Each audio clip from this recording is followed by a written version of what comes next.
Looks like we're on YouTube. Looks like Facebook is up. All right. Look at that. If you see anybody post questions on Facebook, you could let me know. That'd be sweet. Yep. They don't always come through on this restream chat. And it looks but like there's nothing about we like are anyone. up on YouTube as well. This is fantastic. Nice, seamless live. All right. All right. So we're going to get going. It's 9:32, and Paul will catch up to us when he's done because, prepping. Craig and Elliot So, and a couple others trying to show up on Thursday. Blake over on Facebook's already and all of a saying sudden I clowny. go from, I'm going. good evening, everybody. Thank you guys that are. I see we've already got some folks jumping on. At some point, I appreciate you guys joining us. This is our Monday night IDP stream. But first and foremost, we got to take a moment to appreciate this week. It is NFL Draft Week, and that is always a good thing. All your off-season work and your tape watching and your looking at rookies has culminated in this week. Craig, how are you feeling? Are you excited and ready for the draft? Yep, I'm as ready as I'm going to be. This is, like a lot of people in the industry say, like a week of Christmas almost. Christmas stopped meaning to me what it meant as a kid, a long time ago. And as a father, you get a little bit of that through the eyes of the kids. But for myself, this is where it all comes through. Well, 2 or depending on how much you go into it, 3 days of joy. So it's great. Oh, I know. And obviously, this year's a little different for us because we've got a ton of streams planned. We're going to be streaming every night of the week. And we're going to be live streaming during all 7 rounds of the draft. So we've got a lot planned ourselves. But it'll be fun to ultimately see where these guys go. From the IDP side, there's some interesting pieces that could, make some things happen for your fantasy rosters. Obviously from the offensive side, there's just an insane amount of talent. But it's going to be a good week. We're finally going to see where these guys are going. The debates are going to be over to see who's going to trade up for wide receivers and all the other crazy stuff that goes down. So I'm excited. I'm ready for it to be over so we know what happens. But it'll be cool. But tonight we are going to continue on with our top 10 series. For those of you that didn't catch it last week, make sure you go over to YouTube. You can find out our top 10 linebackers. We started off the series with linebackers. This week we're going to be on defensive linemen. So that's a combo of defensive tackle and defensive end. And then next week we'll finish up with the secondary. So our top 10 safeties, corners, whatever we deem as the top 10. Paul, how are you doing tonight, brother? It was interesting there. Craig, we can do Thursday, and you know what that means. There's a situation in the house that might have been a lot worse, and it's not, so that's good. So, we're good. I at about noon didn't know if I was going to be sitting at home for 2 weeks, and no, we're good. So, I'll just leave. I'll leave that one there. Well, good is good. We'll take it, and especially with it being draft week. We want good. It's draft week. For sure. Yeah. Not having to sit at home in my room for a couple weeks is good news. I'll just leave it. Like I said, I'll just leave it there. So tonight we're going to talk defensive line, top 10s. Craig and I chatted a little bit during the day. We both know ours, but Paul didn't get privy to the top 10, so it's going to be a fun surprise for him.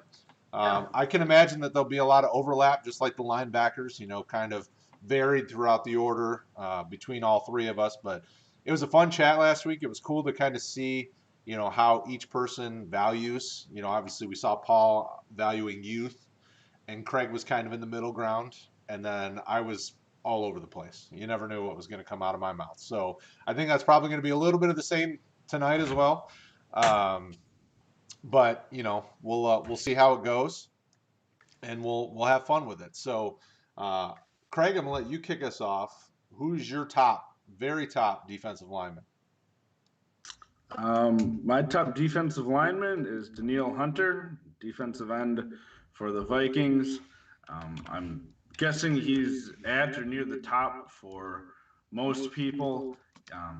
As far as fantasy drafts, he wasn't a high pick in any league that I saw originally when he came out, but starting that second year, he started to blossom. And then the past two, he's just been a dynamite defensive end. If you've owned him, past 3 years, he's played in all 16 games. He's had 14 and a half sacks and, like 21, then 15 tackles for a loss. He's just a staple of your defensive end. He's a plug and play, forget about it.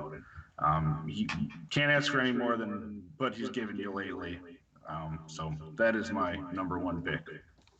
Paul, comments? How do you feel about that? Yeah, I mean, he's everything that you want. He gets you sacks. I remember when he came into the NFL at 20. I thought he might be a speed only rotational player. Oh no, he's the whole thing. I have him second, but I can very easily see him as being first. I fought with myself about it, but yeah, he's excellent. He's someone that you want, and if you own him, the price is the middle finger, and he's just not available. Yeah, he's my number 2 as well. Anything to add on there? Well, I think you guys covered him. I mean, he's by far one of the top talents on the defensive side, on the defensive line, and and he will be for probably easily the next 3 to 5 years, I'd guess, if I had to make a call on him. He stays healthy, he works hard, seems to have a good character, so I'm not going to complain. I think he's good to go. Paul, who's your number 1? I took one of the Bosa's and I went Nick. And the reason I went Nick is just off of age. I think that just with his dad being in the league, brother, would you rather have Hunter, who is here, or have Bosa here, but he's going to be here? I would rather just have the extra 2 or 3 seasons of that going up than the sure thing. But I mean, I do gamble, so I mean that's just how it is. I just think that San Fran is going to put someone in the middle of him and is it Eric Armstead? Yeah. I think that everyone thinks they take receiver. I think they move down to like 25 and take one of the tackles we discussed a couple weeks ago, and they help him out. If he gets that much help, I think he'll get sacked, TFLs, he'll be on the field, he'll be fresh. I don't think that they can move on from D Ford unless someone offers them something. So he'll be fresh. He's my first. What do you guys think? Yeah, he's mine as well. I think, we saw, what was he, defensive rookie of the year? Obviously the talent's there, and it's only going to get better as he gets more time in the system, as he gets more familiar. You always hear about how the game starts to slow down for guys after they've had time. So, the sky's the limit with him. I mean, and quite honestly, either Bosa probably could be arguably one, but I like Nick's overall package better than Joey. I think, he's a little bit more of an athletic freak. I think there's less concern about, injuries, because Joe, I don't know that Nick has had any real major injuries in his career at all that I can think of. But so that was really the only thing for me, was just that, there's less dings in the armor for Nick as opposed to Joey. But he was my number 1 as well, Paul, which terrifies me that we both agreed exactly with number 1. Maybe the world is coming to an end. Who knows? All right. So what about your number? So your number 2 is Hunter, and my number 2 is Hunter. So I guess that leaves Craig. Who is your number 2? I went a little bit different. I had Aaron Donald as my number 2 overall. Just the pure numbers that he's put up, and then the fact that in most leagues If you're having separate defensive line positions, he's a cheat code at defensive tackle. He's had over 20 tackles for a loss the past 2 seasons. Every season, he's had at least 8 sacks and 15 tackles for a loss, along with over 40 tackles. I mean, the production that you're getting out of him consistently, there's only one season and I know he's a little bit older than a lot of these guys we're going to talk about here, but in 6 seasons, he's only missed 2 games, I think. If I can get that sort of consistent production from that position, again, he's just another plug and play guy that if I have him, I'm setting and forgetting. As those old infomercials from Ronco told you, set it and forget it. You just put him in there and you're good to go. So the guy's a beast, and I don't have him on any teams. I'd love to, but like a lot of these guys, if you're trying to get them on your team, you're probably paying more than you're comfortable. Yeah, for sure. And I have Donald a little further down. He's 5 on my list, but he's been defensive tackle 1 for the last 2-3 years running. I mean, he is definitely a guy that there's nothing you can really complain about with him. They could do whatever they wanted with him, and he'll produce. I mean, he's just got that tenacity that you like. Paul, how do you feel about Donald? I have him at 6. He basically single-handedly won me a ship a couple years ago. I think his swim is awesome, and his push-pull, like where he shoves the offensive lineman and then he grabs him and heads right through, is just awesome. He just gets. I find it impressive how he can be so big, and yet he finds his way through these small holes with just ease. He's just awesome. He's just older, which is why he's number 6 for me. But yeah, he's everything that you want. He stops the run. He'll get you sacks, TFLs, solos, and he's just a big play waiting to happen. It's awesome. Yeah, and he's another one of those where he just doesn't come off the field. The guy's not hurt. He's playing, significant amount of snaps every game. So, that availability is huge, and he'll be good. He'll be good for a few years to come. So we'll go back to you, Paul, now that we're on to number 3, and nobody has number 3 yet. Who is your number 3 defensive lineman? The older brother. Joey, yeah, me too. The older brother. Just technically sound, young enough still. You're going to get sacks. You're going to get solos. He's going to be on the field. I don't know if I wish that the Chargers would find a brain, or if they would just not and move on from him. I don't know which one, because you kind of like the situation, but you kind of wish he went somewhere where they had more help also.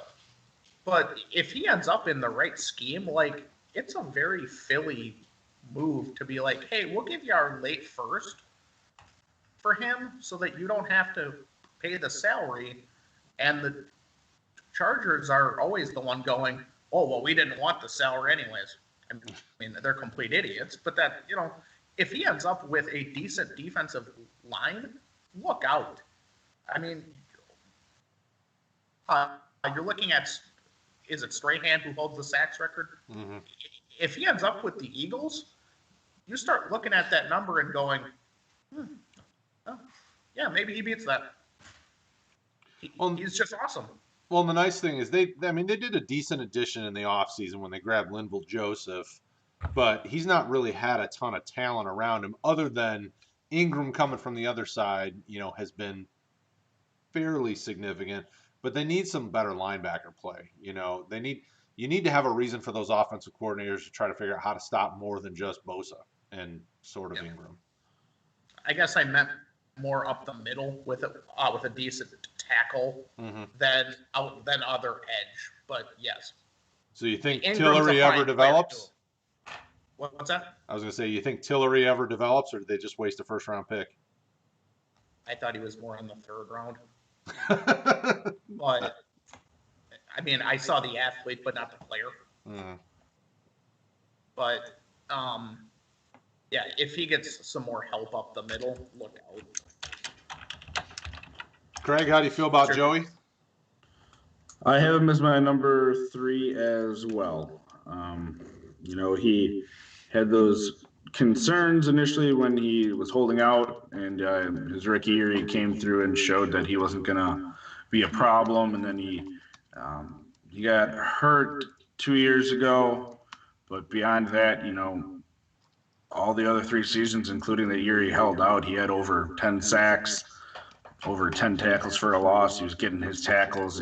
This is getting repetitive. I had him higher than Nick Bosa, who I'll just say was my number 4 too, based on the fact that these guys have been doing it a little bit longer. That isn't a knock on Nick Bosa. I took him at 2.1 in my main league, in my 14-team league, and I'm very happy with getting him there. I feel, I got a cornerstone defensive line piece, and I knew I had to take him there in that league, so I had no problem doing so. But, I mean, either of those 2 guys, either Bosa, to me, you can swap them around. I'd just put it up that, Nick's only done it for 1 year, so I kind of gave some deference to the older guys that have been doing it longer. Yeah, and you can't argue that. I mean, production's a big deal. I mean, Bosa looked really good in year 1, but what's the say? I mean, we've seen that before where guys come in, light the league on fire, and then disappear. So, I mean, we don't think it's going to happen that way with Nick because he's a stud, but what was that, Paul? But we're not sure how much help got shipped off to Indy with him also. I mean, I have him with 1, but if he slots in at 5 or 6 next year, wouldn't be surprised. Yeah, depending on what they do to backfill for what they lost with Buckner, which you really can't. I mean, Buckner's a pretty elite defensive tackle. He's on my list eventually. Yeah, he is for me too. All right, so Nick is 4 for Craig. Paul, who is your number 4? Mason Rudolph and his head. Yeah. I got Mason Rudolph's head, number 4. If he didn't have the that one single incident, I could make a case for him probably 1st or 2nd. But Myles Garrett is just awesome. He's built like a house. He'll get you sacks, TFLs. I like the fact that they do have Richardson inside. They have some other defensive assets that help them. Who did they sign for middle backer? Who was it again? I'm sorry. They've got, I know they don't have Joe Schobert because they let him leave, which seemed really weird. Yeah, they have Wilson, and I don't know that they have much else besides that, to be honest. Yeah, I mean, right now their starting lineup looks like Sione Takitaki and Mac Wilson and Willie Harvey. So their linebackers they need some love. Who was the other edge guy on the other side? Olivier Vernon. Yeah. I think there's enough help there that he's not going to get doubled on every single snap. But yeah, he's one of the few athletes that can get you 12 sacks for just not showing up. And by showing up, yes, there's a joke there. Half a season, you gonna get him? That's right. Goodell said no. So how do you feel about Garrett, Craig? Is he on your list? He's next on my list. I got him at 5. Rookie year for the limited amount that he played. He only started 9 games, but he still put up good numbers. Second season, he blew up, and I think he would have continued that last year had he not sort of blown it up there on field and had an incident. But, being what it is, that doesn't take away from his talent. I haven't seen a history of that sort of thing to make me think where it's going to be an ongoing issue. But as we've seen with these guys, it's always possible that if they don't have it all right in terms of their attitude, could become an issue, but I'm not seeing it at the moment. So I'm right there with Paul. I got him right at 5. So I love always the talent. worry. Well, and I always worry with those guys after they've had one offense. If they start to kind of biased against them a little bit, because you've seen some guys get dinged, kind of repeat offender stuff, and I'm Yeah. hoping Garrett's had a pretty good resume up to then. Like I don't remember too many issues with people jumping all over him, but so hopefully this is kind of a one and done thing for him. But he's a talented dude. He'd be 3 if he didn't have that incident for me. Mm. But yeah, I mean, so- like you said, there's some guys like, Sue. There was nothing in college really that I recall. He was an upstanding citizen, just great, and then he developed a reputation in the NFL to a stronger degree as far as a reputation and lesser talent. But Albert Hainsworth was the same way, where once stuff started to happen with him, it all went downhill. So you do have to wonder with some of them, is that a concern? Oh, for sure, absolutely. I think Hainsworth's issue was more he left a 4-3 and became nose in a 3-4, and that just didn't help him at all. I'm not saying he wasn't an idiot and didn't. Once he got his 100 million, that was really 40. Yeah. But yeah, he had other issues. He had not wanting it after he signed issues. Yeah. So I'm throwing a curveball at number 4. I'm not agreeing with you guys with the Garrett Love at number 4. I'm going with Chris Jones, the tackle from the Chiefs.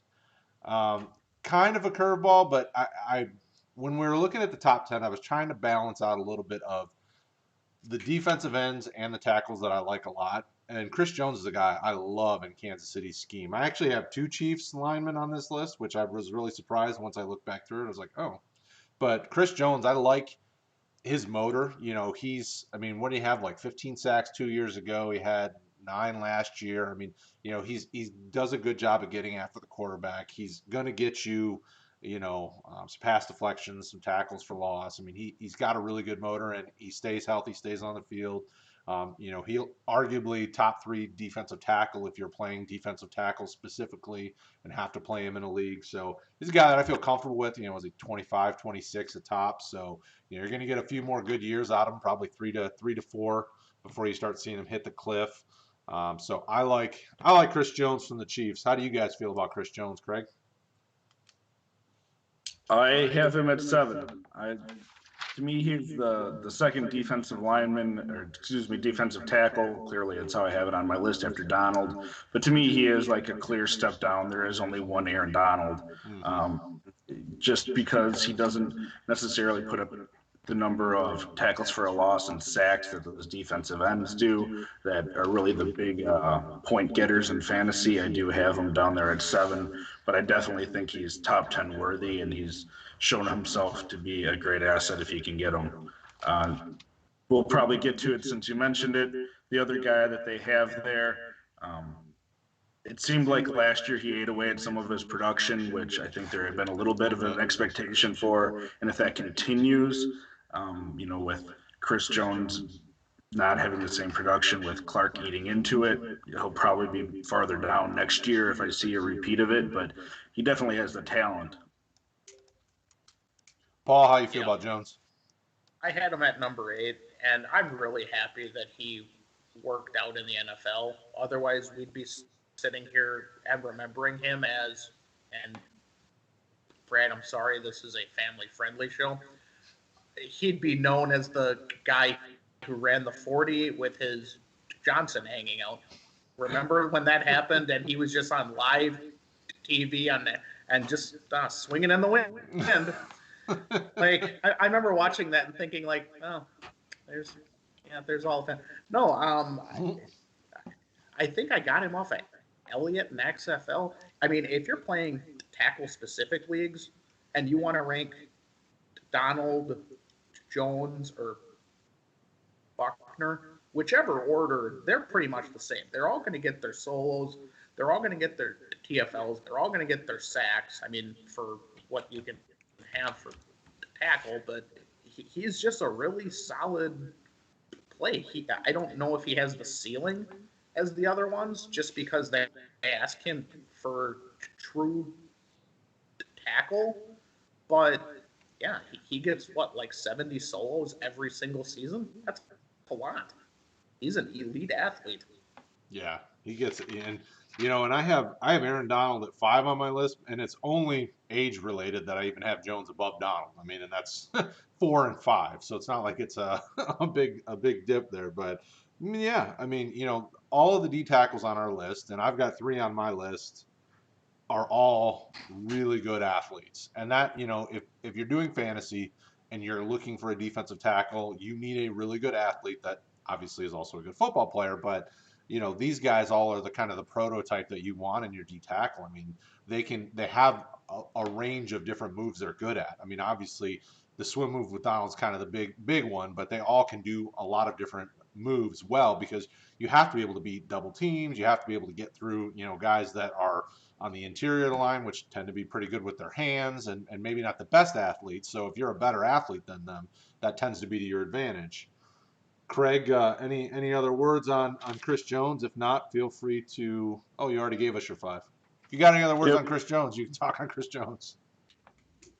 No, I mean, like I said, my only real potential concern is once Clark got added there, his production went down, and are we going to see a repeat of that with Clark sticking around with the money that they gave him? We'll have to see. Yeah, it'll be interesting to see how that develops. And even, I'm comfortable if he can stay close to where he's at, maybe slightly higher, because it was a dip from the year prior, but we'll see what happens. Paul, who you got at 5? It looks like Craig had Myles Garrett. I had Aaron Donald. Who is your number 5 defensive lineman? I had the Buffalo Bills quarterback, Josh Allen. I felt that he was probably a better athlete than Bosa, and I actually thought that he was more technically sound. I just think that Bosa has more help, because I don't know if the Jags are the worst run organization in the NFL. He's going to get just sack after sack after sack. I'm concerned about the solos with him, but he's behind Hunter, the most elite athlete maybe on my list, from just a pure athlete perspective. He dominated in the SEC despite the fact that everyone knew it was going to be him. He dominated in the NFL, and yes, the Jaguars do have some help up the center, but it's not like Brian is what they expected. They moved on from Campbell, and they're going to eventually be forced to move on from Yannick, and I don't think that's not going to help him, but it also means that there's a lot more sacks for him also. What's your guys' thoughts? Yeah, I've got him at 9, but I could arguably push him up higher, just on the fact that, and I wrote an article about him a couple weeks back. I love Josh Allen's ceiling. I am nervous because of what Jacksonville is, which is a trash organization. For the rich history they have, and the owner wants them to be successful. Shad Khan just needs to get some good leadership there and let them do what they do. I like the move getting rid of Campbell. He's a bit older. He had time with Josh Allen to help him develop and show him what a good work ethic looks like, because Campbell's a great worker and a really good end. But I thought that would be good for him, giving him more snaps, because I think he was only like 60% of the snaps last year. He really wasn't on the field very often. I would love for Yannick to stick around, because obviously a nice edge like him, both are good pass rushers. That'd be great, but that's not going to happen, because if you watch Twitter at all, Ngakwe's like, get me the hell out of here. Ngakwe, it was like, oh yeah. Well, him and Khan were having a little Twitter beef today. I'm like, man, you guys got nothing better to do. Problem though is they really need to get some help on that D line. I mean, Taven Bryan is okay, but he's not a first-round pick, and he really shouldn't have been. I don't think I had him as a first-round pick the draft that he came out, but I didn't either. yeah. Everyone assumed that it was my FSU hatred. I'm like, no, he's not a first rounder, guys. He's just not a good player. So, but I like the defense as a whole. They've got some decent players at both levels, linebackers wise. Now, obviously, they need to shore up some of the secondary. I like Ronnie Harrison, but they are a dumpster fire at basically every other corner and safety spot other than him. So, they're definitely a team that's rebuilding that could turn it around quickly if they make some good moves. And I think the smart move was getting rid of Tom Coughlin because I don't think he was helping them. Craig, how do you feel about Josh Allen and kind of that Jacksonville team? I agree that the team scares me off. I don't have Allen in my top 10. He'd be down in that 15-ish range. I do like him. We're going to have to see what happens this year. He definitely has the talent, and he's shown he had the production in his first year in a not overly inducive environment to a young player having a good season. It's my feel for it. But depending on what they do with Yannick, it doesn't sound like he's going to be there. So is there going to be someone to draw attention away from Allen, knowing that he clearly can produce on his own? We're going to have to see. I generally, Bosa aside, and I do have another rookie last year that isn't Allen down at 10. I do try to give some deference to some older guys here, but I have no problems. If you're a believer in Allen, he definitely has the talent, and you got to plant your flag somewhere. Right. True story. All right. So that was 5. Yours was Myles Garrett. Mine was Donald. Okay. So 6. Paul had Aaron Donald as his 6th overall. Craig, who is your number 6 defensive lineman? The current bane of Jacksonville's ownership, I have Yannick at number 6. If I had redone these before today, I probably would have bumped, or if I had redone them after today, he may be bumped down depending on what happens with him. And I don't like seeing someone go public as making themselves appear to be a head case like he was doing. It always gives me pause. We haven't seen that affect his on-field performance, so we'll have to see what happens there. But the stats that he put up in a really bad environment the past 2 years, you could say there in Jacksonville, I like. And if he goes to a team with a little bit of help, I think he could just explode this coming year. The most recent tweet, not that you really want to be putting stock in this, makes him feel to be motivated to go ahead and prove people wrong too, which sometimes that chip on your shoulder can give you that extra edge. But for 75% of the snaps last year that he played, the numbers that he's going to be putting up for you, I have him at 6. Paul, how you feel about him? I wish he got more solos. And I don't know how much of that is the system. If he gets, like I said before, Philly, I know they have other ends, but they also don't put them. If he lands in a spot where he's on the field for 75-80% of the snaps, and the team is good, he has an elite ceiling. I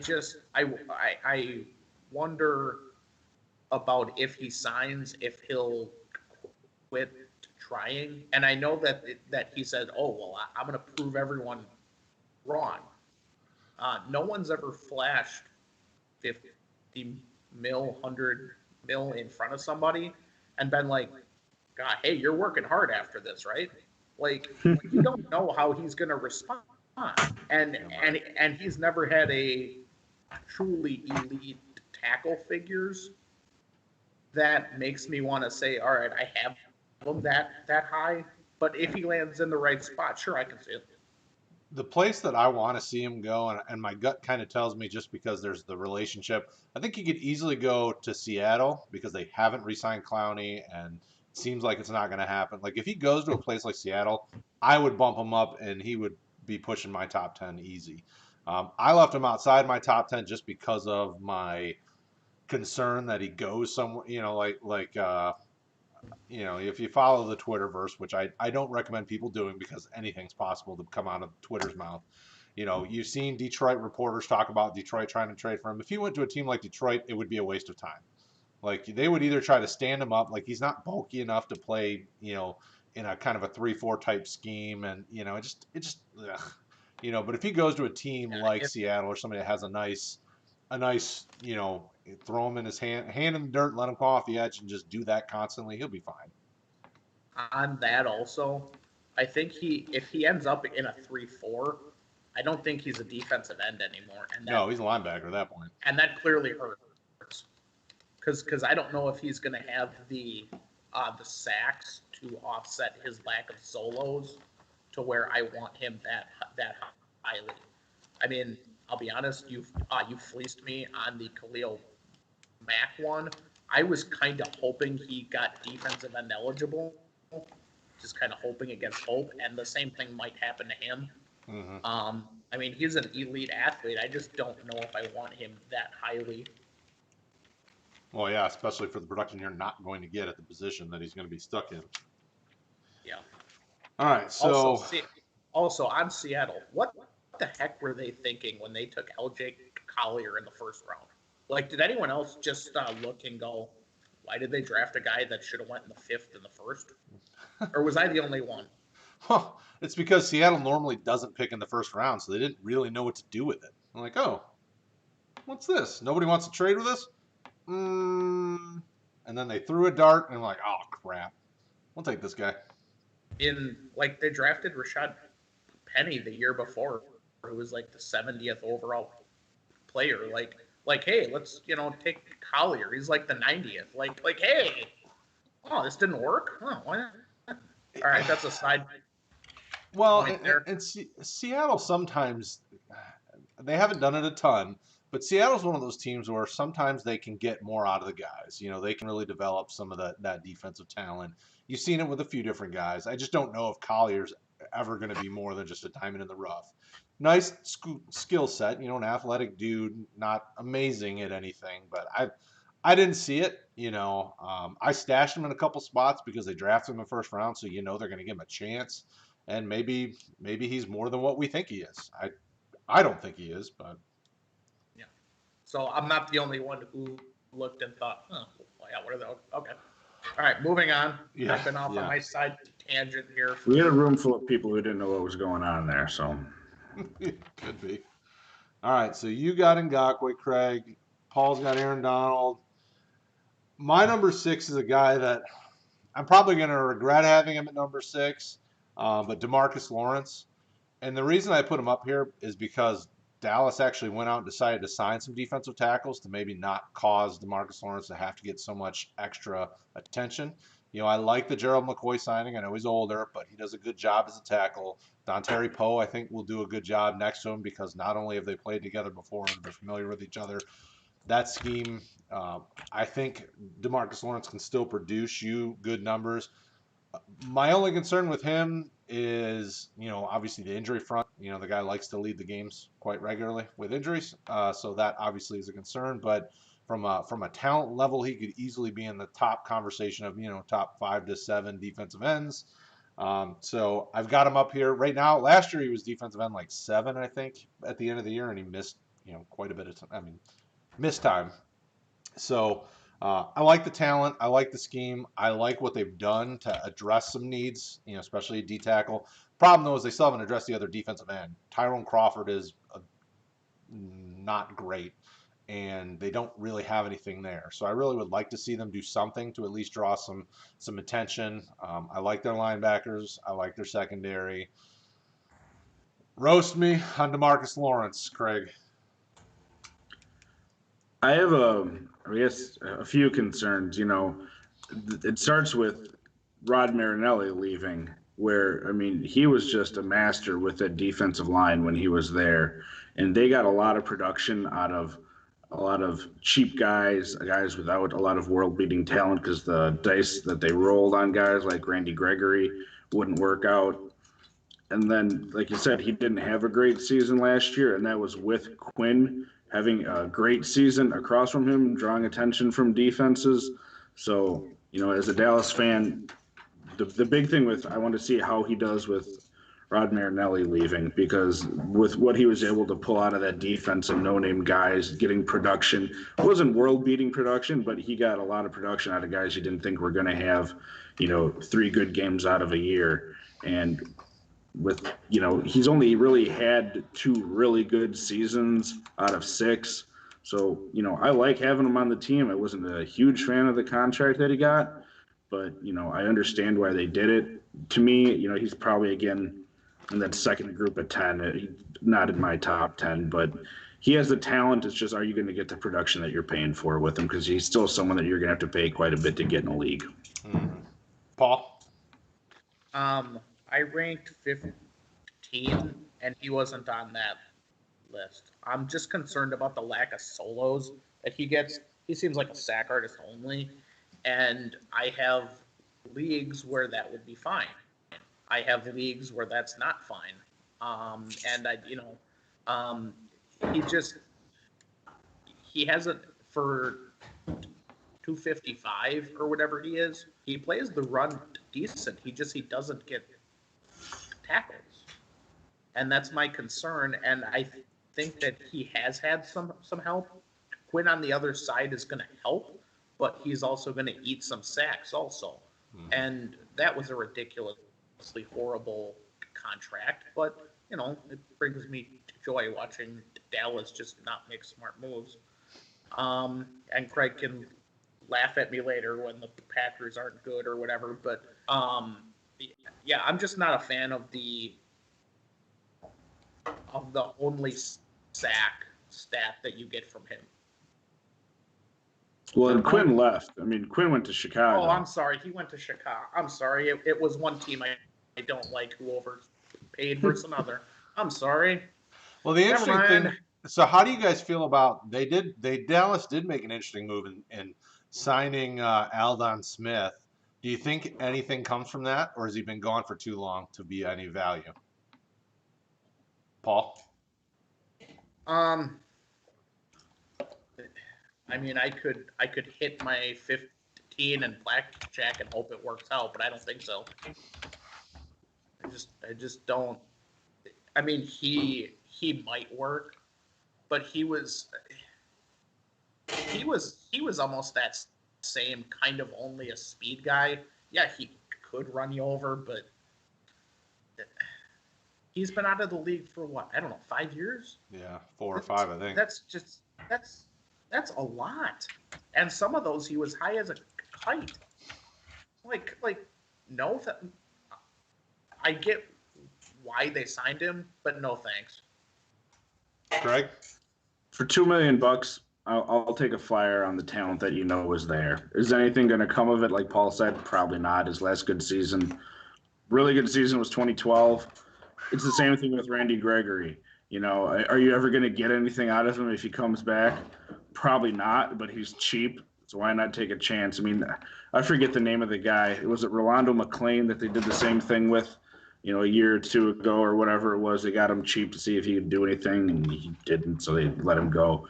It seems to be a trend with the Dallas front office, and I mean, Jerry Jones has always been that way, where he's going to give really talented, troubled guys a chance because it worked out for him a lot early on. If they're cheap, short deals that they can just toss aside if nothing happens, I'm fine with rolling the dice on it. 9 strike gold once out of 10. Is it worth it? Sure. 1-year contract for $2 million, I'm fine with them doing it. Okay. I'd rather have that chance than pay Robert Quinn what Chicago's paying Robert Quinn for that long. So, yeah, too big for a too old player. I'm not interested in that. I'll get sorry, Rick. Yeah. All right. I'll get behind that. Oh, what was that, Paul? I'll get behind the Quinn, Alden Smith sentiment there. Mm-hmm. All right. So at 7, Craig has Chris Jones. Paul, who is your number 7 defensive lineman? I have somebody who last year I absolutely hated, and I was wrong 100%. Rick Butts is not a defensive lineman, Paul.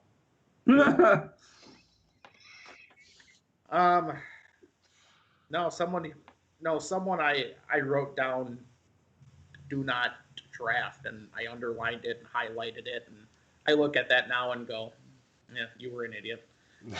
Max Crosby. Mm. He probably should have won the defensive rookie of the year, but he didn't because no one knew who he was. He gets you sacks, he gets you forced fumbles, he gets you solos, TFLs. He gives you everything that you want, and he's on a system where you have Farrell on the other side, who I didn't think was. I actually didn't think he was a first rounder. They took him fourth, but he's still all right. They're gonna get one of Kinlaw or Gallimore. Everyone thinks they're drafting receiver, but I don't think that either. I don't think that. They have Littleton behind him, so they can't just say, "All right, well, we're gonna make this a defensive end, like a screen where the defensive end looks silly because you can't let this happen behind him. Like Littleton's gonna see it, so he's gonna have a fair shot." There's just a lot of upside for Crosby, and I was 100% wrong about him last year. Yeah. Well, and Oakland's or Las Vegas, whatever they call themselves, they've done a good job. Los Angeles. Whatever they are today, I will always see them as the LA Raiders. They've added a lot of talent. You know, obviously they added Malik Collins from Dallas and free agency, plus Nick Kwiatkowski. You know, obviously Littleton. You know, they've got quite a bit of talent. You know, at all three levels of the defense, and you know, if they go into the draft and use any early picks on more defense, I mean, that's just, you know, you're just adding more riches to it. So I think Crosby's safe pick to wind up moving himself into that. I don't have him in my top 10, but I could argue that he can get up there pretty quickly, you know, especially when I'm picking guys like Marcus Lawrence on there. So I could see that in the next year or two, me easily sliding him in. Craig, how do you feel about him? I have him at number 10 on my list. He's a guy that I got in a few leagues that I did not have to draft him in any of them at the time, kind of like Paul said, because a lot of people weren't paying attention to him. One of the things about him is he is a great athlete. I mean, if you look at his speed, score, burst, agility, I mean, he was just his player comp is TJ Watt, you know, and I think a lot of people, you don't think of him as a defensive end because he doesn't play it, but if you can get that sort of production out of someone at defensive end, I mean, you're going to take that 10 times out of 10. Is he going to get there? I mean, who knows? But the stats that he put up his first season, sort of out of the blue to a lot of people, was just fantastic. And that same league that I got Bosa at 2.01, I got Crosby off the waiver wires, and they're my two defensive ends. So I'm perfectly happy. Wish I could have, you know, not spent a top pick and got that production out of Crosby just off of free agency and used it elsewhere. But, you know, I got them both, and feel I'm sitting pretty going forward with, like Paul said, the tackles that he got, and then the sacks, the tackles for a loss, just his burst and able to get around guys, which, you know, we'll have to see what happens next year, because this past year I think a lot of people weren't expecting it. And teams are going to adapt. Teams are going to scheme to you more. Is he going to get that help that Paul thinks? We'll see what they do in the draft. But long-term prospects, yeah, he's my number 10 right now. Good. All right, so my number 7 is Frank Clark, the other defensive lineman from the Chiefs. You know, I wasn't sure when he moved from Seattle over if how it was going to affect him. Like, I thought there was an opportunity for him to get good and get better and develop and play well because he had other good defensive linemen next to him to help take some of the pressure off him. But I really didn't expect to see what I saw last year, where he was eating into a lot of what was going on that defensive line. I mean, he was attacking really well and getting after the passer really well, and the development I thought was really exciting. I probably have a little higher than I should. You know, as I was looking through it, I looked at it this morning when I wrote down my 10. and I looked at our spreadsheet, and then I went back through and I was like, man, there's a couple guys after him that I love a lot. And so I could easily see Frank Clark sliding down a little further after this season's over because some of the younger guys that I like a lot. See, I'm more of an even keeled when it comes to young guys. Like Paul loves younger players, and you saw some of those younger guys up on there. I tend to be kind of the middle of the pack. You know, I love young talent, but I need to see them produce more than one season. And but I will. That is going to change with my number 8 player because you don't know what you're going to get out of him. But I like Frank Clark. You know, he was defensive 8 in 2019, so he wasn't really even in the top 5. But I think he can continue to grow. You know, and Kansas City is going to be one of those teams that they're going to add some more talent around him, and I think his opportunity is only going to grow. So I put him up here. I could, you know, him and DeMarcus Lawrence, I could be completely wrong on 6 and 7. And this time next year when we're doing this, I could say, well, I was dumb. So be it. Paul, how do you feel about Frank Clark? I'm concerned about the solos as well. I'm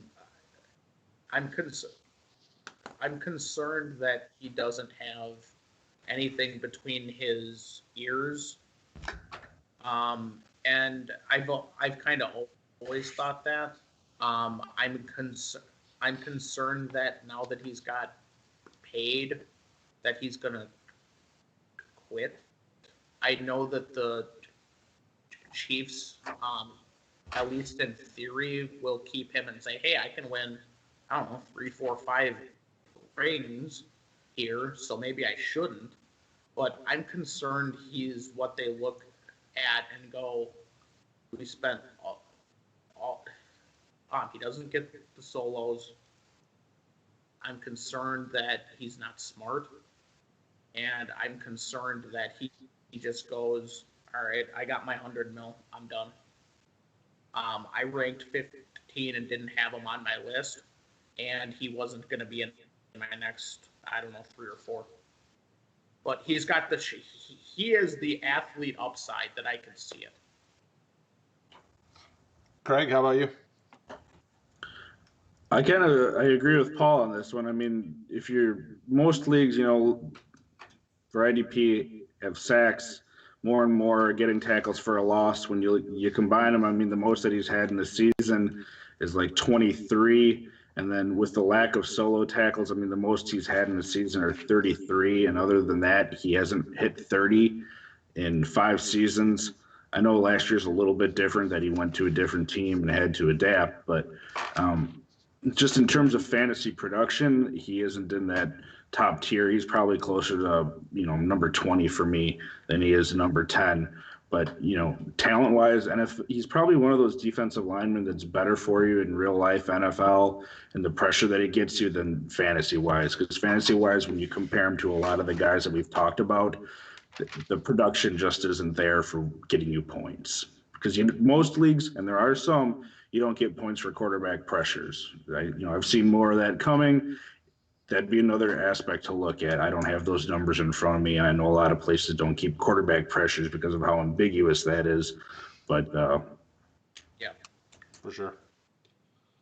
All right, so Paul's number 8 is Chris Jones. Craig, who's your number 8? So this is probably the oldest guy that we've talked about tonight, and defensive linemen, I tend to skew having older guys in there more often, in the sense that if you have a guy that's continuing to produce at a level set pretty much into his late 20s, early 30s, you can usually expect a few more years like that. This isn't the guy, but, you know, Cameron Hayward is another one over there in Pittsburgh where he's not a big, sexy name. You're not going to see him be blowing up the stat sheet every week, but he's going to give you consistent production. But the guy that's sort of the better version of that to me is my number 8, which is Cameron Jordan with the Saints. He's just been a monster, and like I said, I know he's a little bit older. He's turning, I think, 31 this year, but he's had, you know, like 30 or more combined tackles for a loss and sacks, and then he's hitting that, you know, high 30s, 40s for solos, and, you know, another 20 or so assists on there. For a defensive lineman, if you want someone that probably won't cost you a ton, if you're looking for production for this year that you can plug and play and not worry about. He might not be amazing week to week, but you're going to get that steady production. I really like Cameron Jordan still.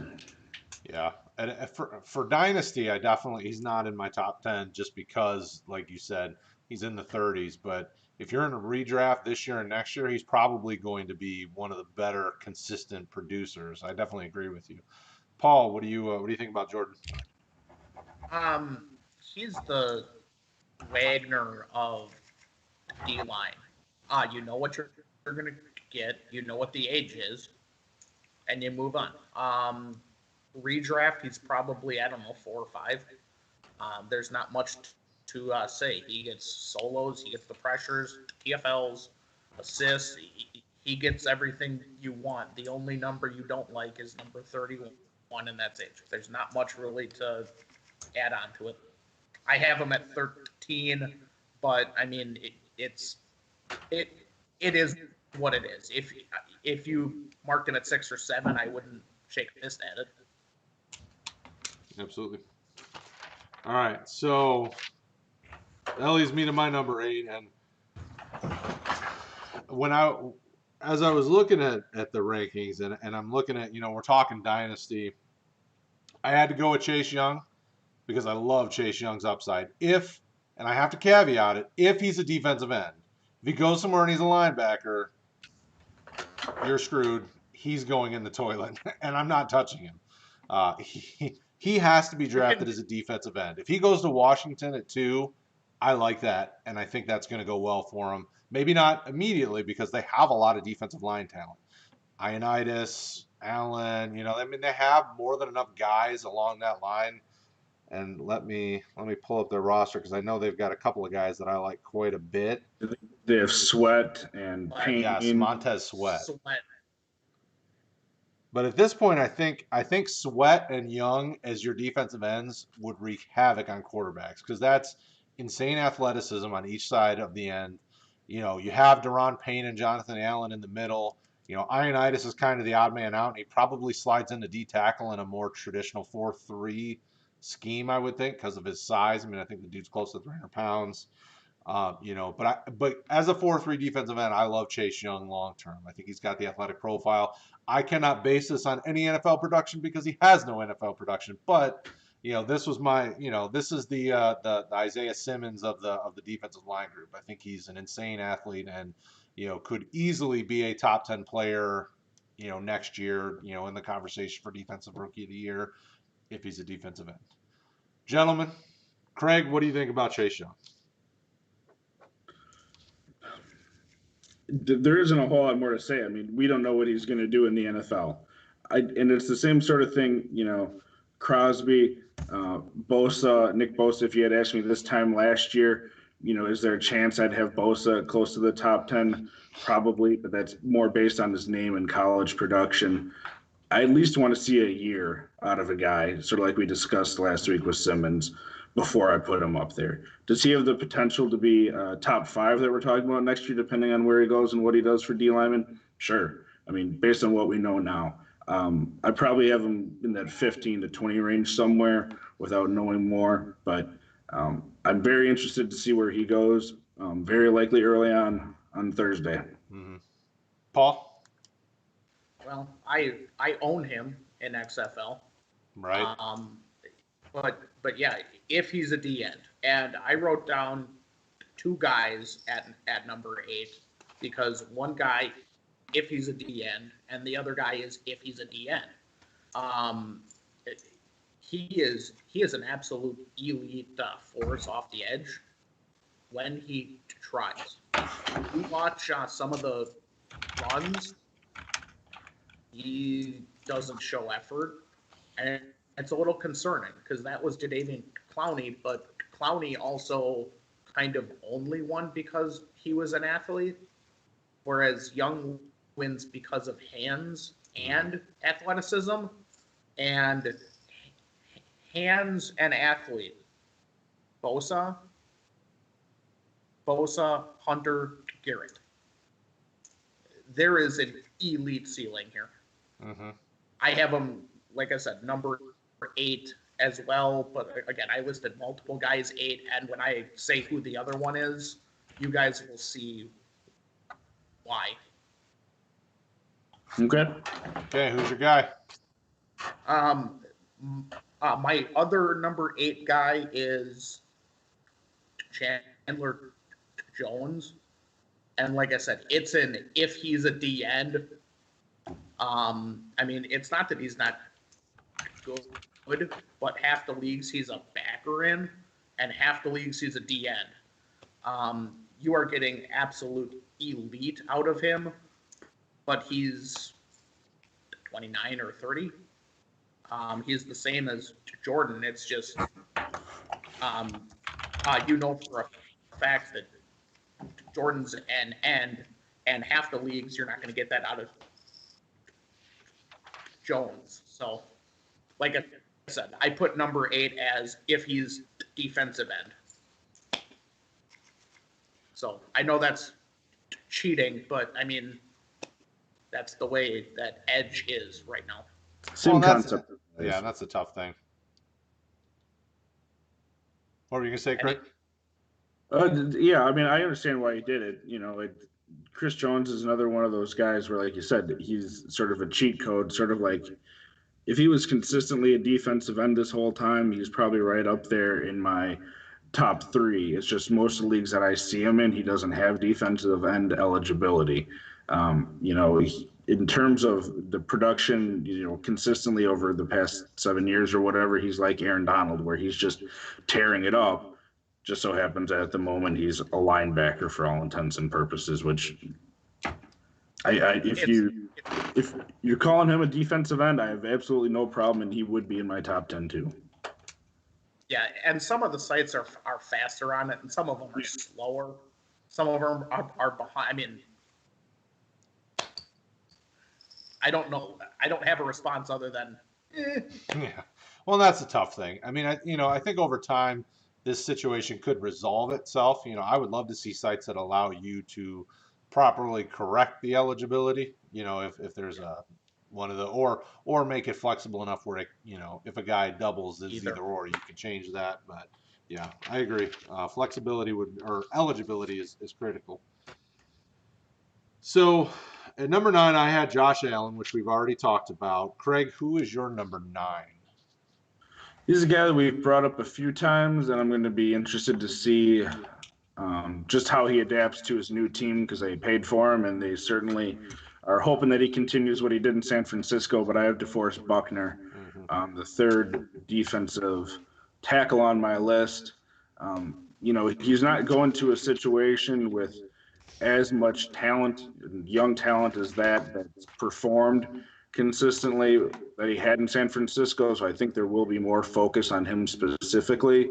So we'll see what that does to his production. But in terms of a young defensive tackle that has been able to produce and get you those sort of elite numbers that you'd want at that position, in a few years, we may be talking about him as the top defensive tackle over Donald, depending on how things go with age. But, you know, just another crazy athlete that you would love to have anchoring your defense.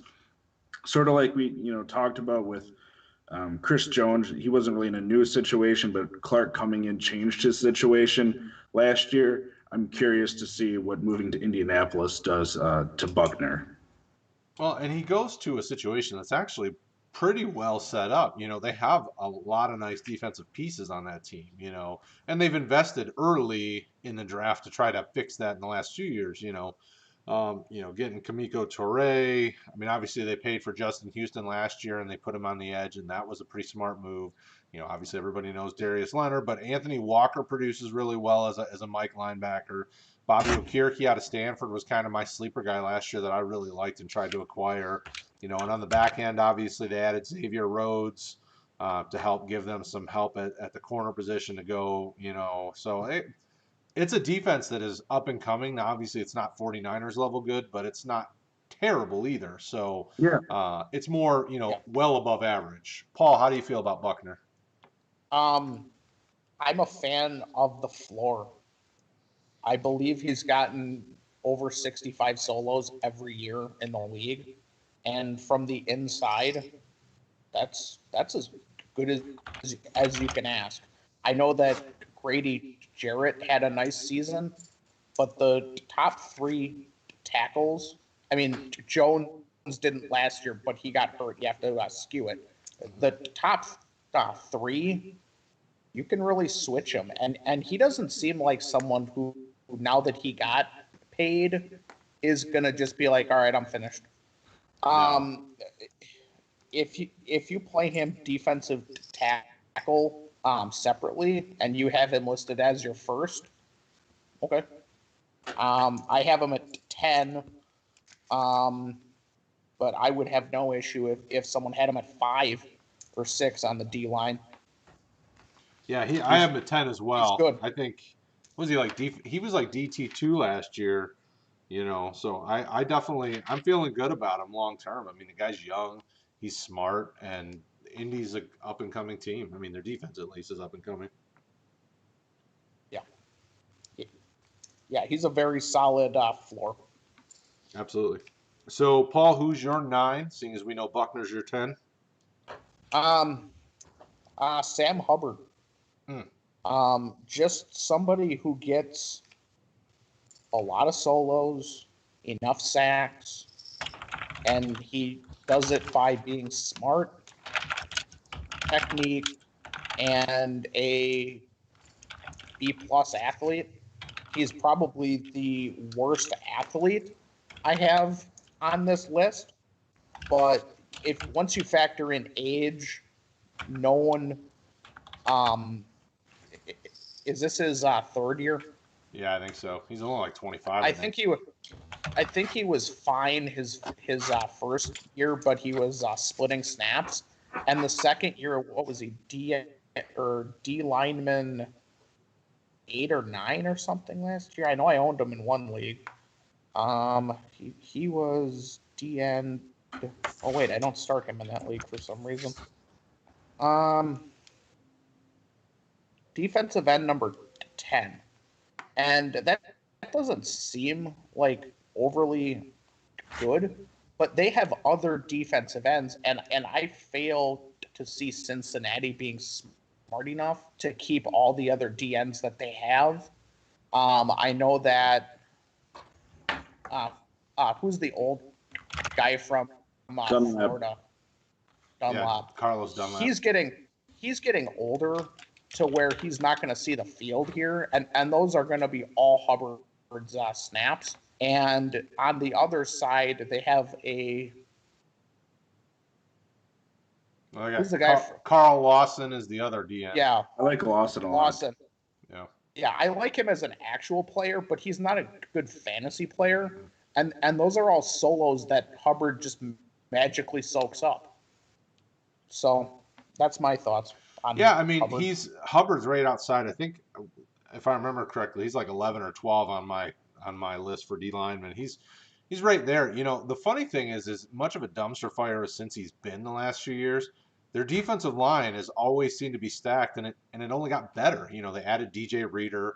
Obviously they still have Geno Atkins and Ryan Glasgow. I mean, their line is solid, and they're going to be on the field a fairly significant amount of time. So, Hubbard's going to get some love. They've added to that linebacker group. They've upped their secondary by adding, Mackenzie Alexander. I mean, their safeties have always been pretty solid. So I can't knock Hubbard, and we could easily be talking about him as, in the top 5 to 7 defensive ends, this time next year, depending on how things go. If they really draft Joe Burrow and this offense really starts to get, to get a little bit better. I mean, it could be a lot different story this time next year. Craig, how do you feel about Sam Hubbard? I have him right in that same area you said, about 11 or 12. He's a guy that I picked up sort of in the mid-rounds in a few leagues when he was a rookie. You kind of had to stash him that first year, but you got to see glimpses enough that were worth keeping him around for. And then this past year, you started to get what you were paying for and hoping for by keeping that roster spot for him where you could start him and not feel bad about it. So, Absolutely. Dunlap probably isn't going anywhere until after next season, the 2021 season, due to his contract. But again, like Paul said, he'll probably start seeing his snaps reduced, which you want in an older player anyway. But there's no reason, like he said, Hubbard couldn't be in that next 5, your top 5 or so. Mm-hmm. Absolutely. He's not going to have a truly elite ceiling, but you're going to have a pretty elite floor in him. Yeah, and and from IDP side of things, consistency is I'm perfectly fine with really good floor because I know what I'm going to get each week, and I can be comfortable saying this is in my starting lineup. I mean, that's you can't knock that. I mean, some of the guys I have on my list are purely big numbers from sacks and things like that. So it's taking a risk with it, which I'm not always a gambler, but sometimes I am.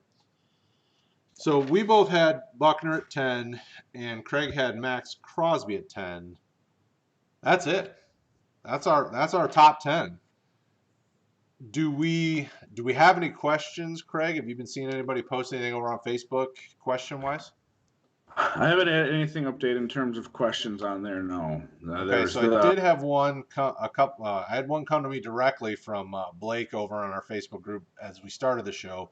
What do you guys think about Clowney? He was asking about what's Clowney's value. I knew he wasn't going to be top 10 for any of us, but how do you guys feel about him? I know he's unsigned currently. What are we thinking about Clowney, Paul? You're going to ask me first as the guy who owns him in XFL? That's a good reason to ask you. I'm giving you a softball. Yeah, I think some of the ugliness that he never got any more skill than when he was a sophomore at South Carolina is starting to eat at him. I'm fine owning him, but he better end up as my second D end, because if he's my first, I got problems, or I need to make up for it by having 3 elite other positions or 2 of the elite guys we talk about next week. He doesn't end up with a lot of solos, but he also just somehow magically ends up with like a strip sack, fumble, or an interception touchdown like twice a year. And I don't know how it always happens, but it always happens for him. He's just that good of an athlete to make it. But yeah, he'd probably be 15, 18, 20. Like I said, I'm doing 2 spots for number 8, so technically I got 15, but yeah, I was thinking 15 to 20 range was probably a safe bet for him when you're thinking overall. Craig, how do you feel about him? Kind of like Paul alluded to in there, I feel like the legend of Clowney sort of blew him up to be more than he was destined to be in the NFL. For whatever reason, everyone saw that huge play when he was in college, and he got blown up to be the next big thing. He had great stats in college, and then once he got to the NFL, he got hurt, which, who knows how much of that is something that lingers, because a lot of people recover, some don't fully. I thought he was in a great situation in Houston, where he, for the most part, had been second billing to J.J. Watt at the time, where J.J. Watt was the big name that, yeah, he gave you better stats, but it seemed to me that was the sort of position that he was best suited in, he being Clowney, to be on that other side and get those other, the defensive attention when it's directed towards J.J. Watt to get the other side. Because those were the years when he was fully healthy, that he, 17 and 18, even 16, he had a good year. He was putting up, between 6 and 10 sacks. He was having 16 to 20 tackles for a loss. He was really good for those 3 years. What's he going to be going forward? Because last year we know he didn't have a great season, moving to Seattle and all that. Time's going to tell, but I've just never seen that huge elite ceiling that we were all hoping for and thinking that he had in the NFL. Yeah, he's one of those guys that, for fantasy purposes, I'll let others stash him on the roster and I'll just keep churning the back end because I don't know that he could ever really be a consistent weekly starter. And I'm not smart enough to predict when he's going to have those strip sack fumbles and some of those big plays. And, because I'm too worried about going with the consistent production. So, Thanks for the question, Blake. Hopefully that helps you, and hopefully you weren't putting too much faith in him as a starter because he's probably just not really going to give you what you want. I don't see a ton over on YouTube, mostly comments. I just hope oh, he doesn't end up with the Jets, because that would absolutely crush any trade interest that I would consider having for him. Clowney, Yeah. that is. Yeah, I'm not. I mean, the tough thing for me is I would love to see him go back to a team where he could be.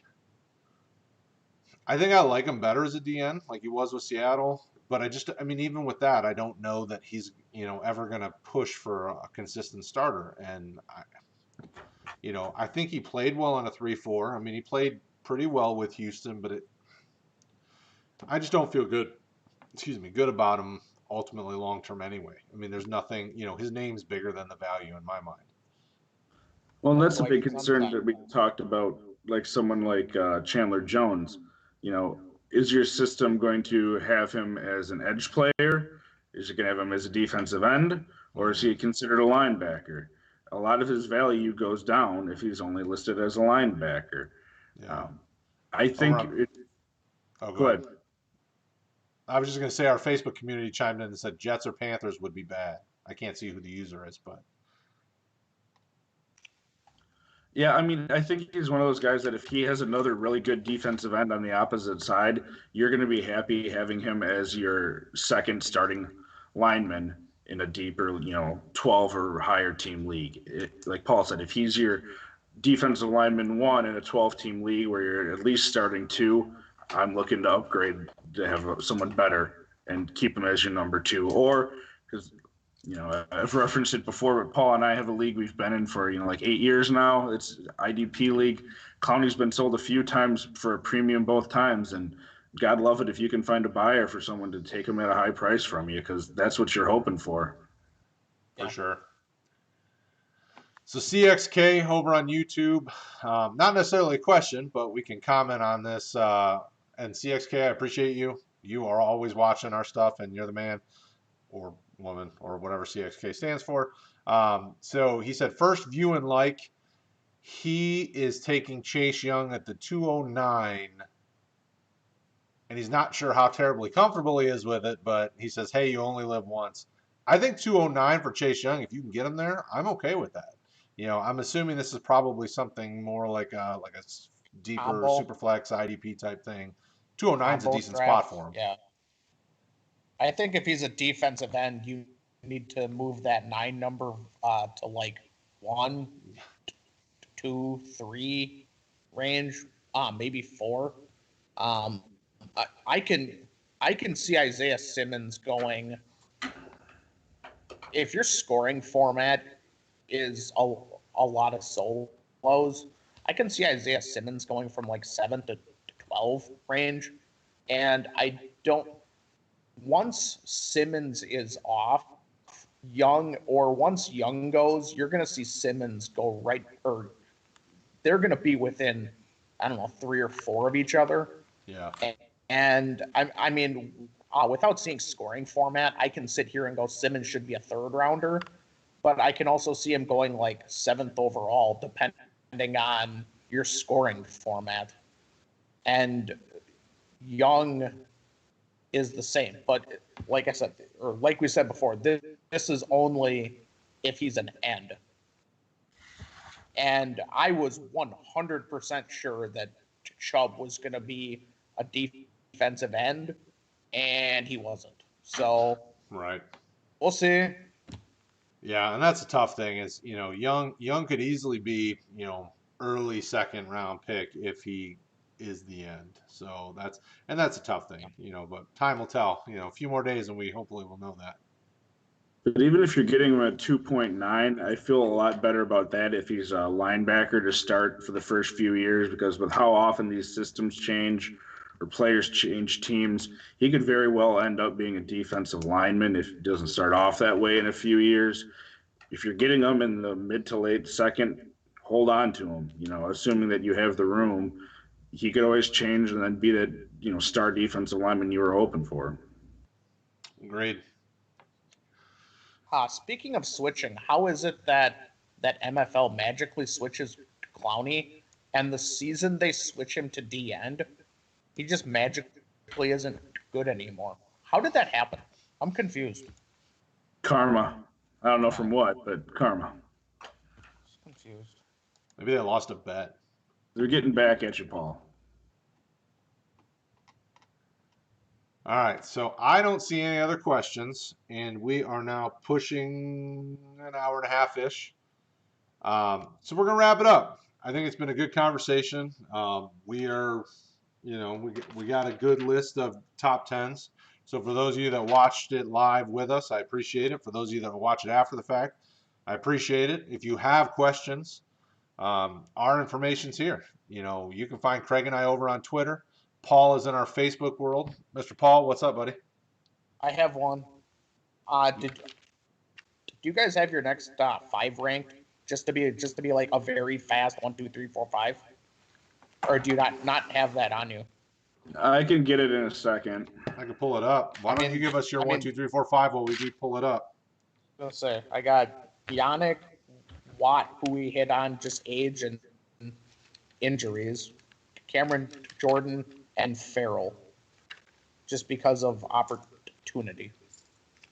I know that's a complete swing and hope, but technically Buckner would be I have him at 10, but like I said, I got multiple guys at 8. So my next 5 would be Sam Hubbard, Cameron Jordan, Yannick, Derek Barnett, and Ed Oliver. And Ed Oliver will probably, I don't know, he's one of those guys that I liked him coming out. I just didn't want him to go to a Buffalo. I really thought he could do better being more as an end guy. So, but they kind of moved him around a little bit. He did some different things there. So I'm still hopeful that maybe he has some value there. And we saw some flashes. I mean, what do you have? 8, 9 sacks, playing mostly inside.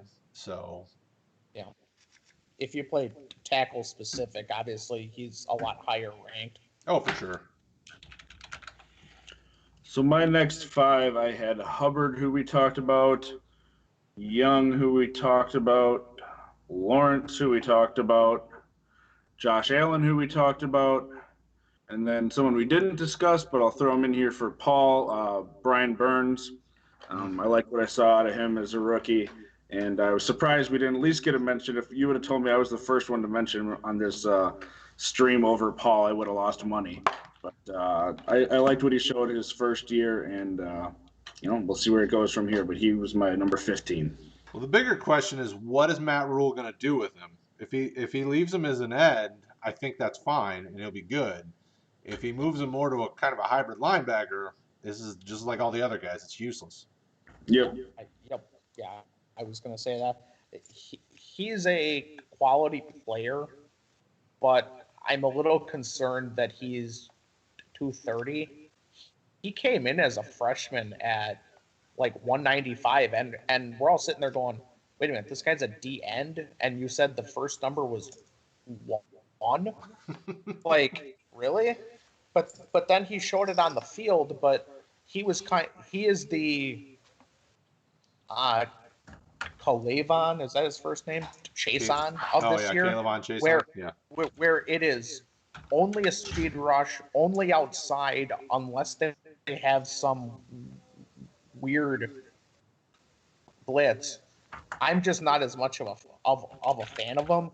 But if they do get some tackle help, and I know they got short there, but some of the other options that they have, like they used a first rounder on Butler, and he just didn't work out. And Mario Addison is just like he plays, but we'll see. Like I said, if he's a D end, yeah, sure, you're going to get the age and the upside, but like 60% of the leagues he's not an end, but 60% of the leagues I put my number 8 being Chandler Jones, who's not an end. So yeah, who am I to say?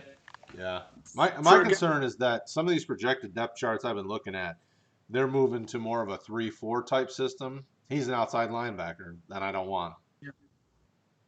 I agree. If he's an outside linebacker, I mean, clearly he's not on our defensive line list, and he's probably not going to be in the top, 50 linebackers that I'm talking about.